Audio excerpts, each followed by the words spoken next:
So here we have made a kit which is used for the speed and direction control of a stepper motor. So this has to be controlled using a laptop. So here we have a USB drive. As you can see, a USB connector which is connected to the laptop, and through programming we can control the direction and speed of the stepper motor, the rotation of the stepper motor. So we'll see how it works. So as you can see, there's a delay. There's a display on this LCD screen which shows delay. So if I press F, the motor is moving in the forward direction, and if I press B, the direction reverses. So, and if I press S, the motor stops. Now if the delay is low, that is L. If I press F, the speed is high, and if I press stop and then M, the delay is medium, and then press F, so speed gets slower, and then S and high, the delay gets higher and the speed gets very slow. So this is how the kit works. So you can order this kit from our site kitsguru.com, where you'll get two versions of the kit. One is where you'll get the complete ready-made kit, which you can see here, and the other one is where you'll get a self-assembly kit. With the help of our video tutorials, you'll be able to assemble the kit by yourself. In this section of the video, we'll see what all components are used in this kit and how to assemble those components, and what are the functions of each component, and how to check the power supplies and do the overall connections. So before that, we'll understand how this kit works. So here is the section of the power supply. Starting from the power supply, here is the power jack, where we have given power through an adapter, and then an on-off switch which controls the entire power to the kit. Then a bridge rectifier, in case you're giving the power input through a transformer, then a bridge rectifier converts the AC into DC, and then a capacitor which removes the repulsors. And you can see that there's a parallel power connection to this IC, motor driver IC circuit here, or the module here. And voltage regulator IC is used because most of the components on this kit works on 5 volts. And then this is a 40-pin microcontroller.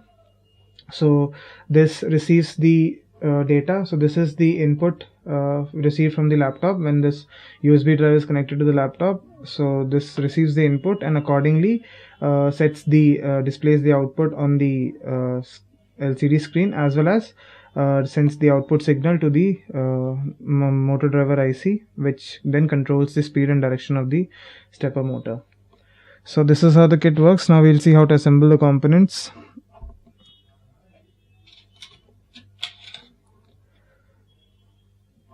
So this is the main PCB, this is the top side, and this is the bottom side. So this is the place where this is the layer where the components are inserted, and this is the place where the soldering takes place. The technology that we use is called a through-hole technology, in which we drill holes from the top throughout the PCB and then solder the components at the bottom. So for reference, I'll keep this blank PCB in line with the ready-made kit so that we can understand the orientation and alignment of each and every component. Starting off with the power supply, we have the power jack which is attached here, and then an on-off switch. This does not have any polarity. And then a bridge rectifier. So a bridge rectifier has 4 terminals, 2 AC input and 2 DC output terminals. So while inserting the bridge rectifier, we have to ensure that the longest stem, that is the positive DC output, is on the top right side.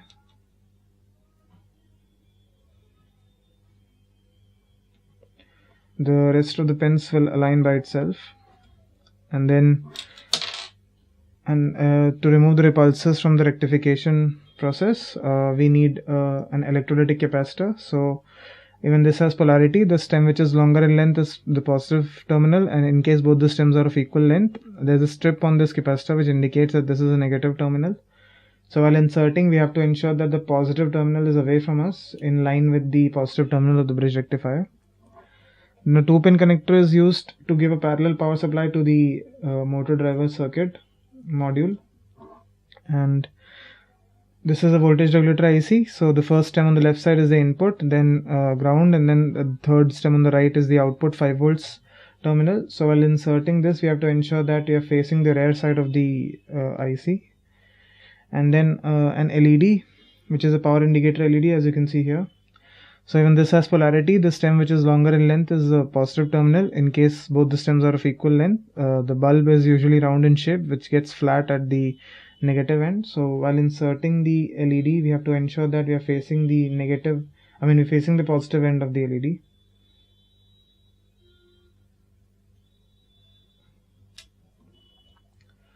So this completes, and also along with the LED, we have to insert a resistor of 1K with color code brown, black and red to protect the LED.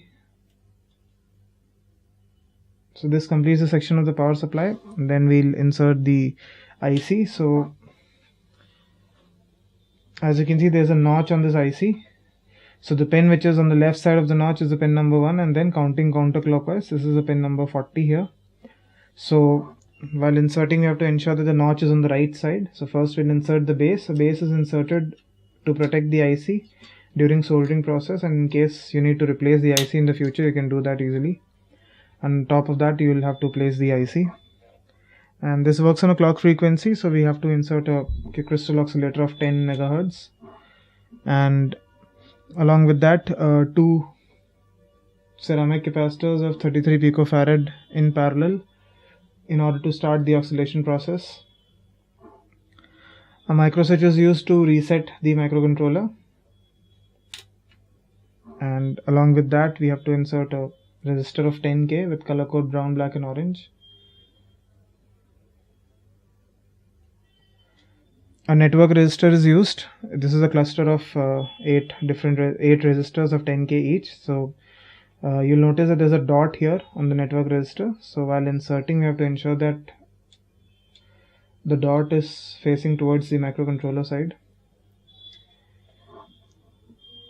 And then another 4-pin connector base here to connect the signal to the motor driver circuit.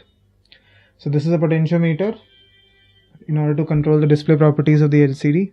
So before inserting the LCD, we have to first connect the base, and then this is the female part which has to be mounted onto the LCD.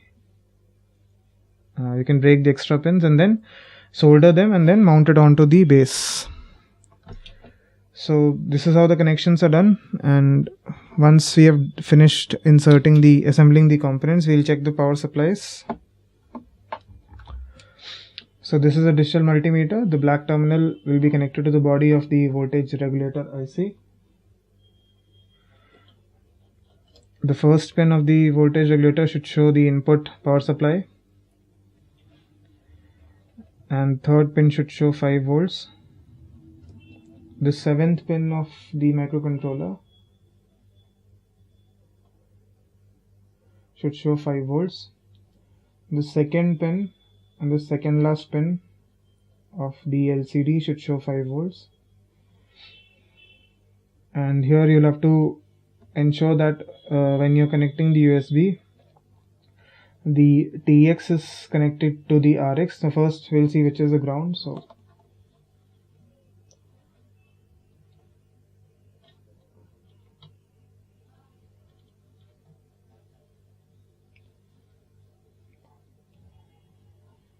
So you can see this is the positive terminal.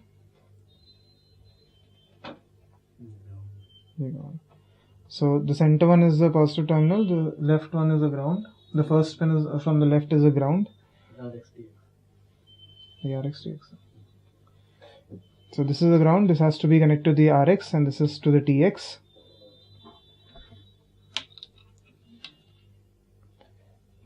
And from here,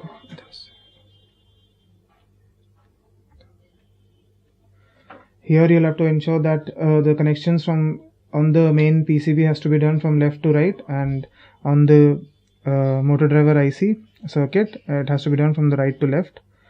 And also we'll have to check the power supply here.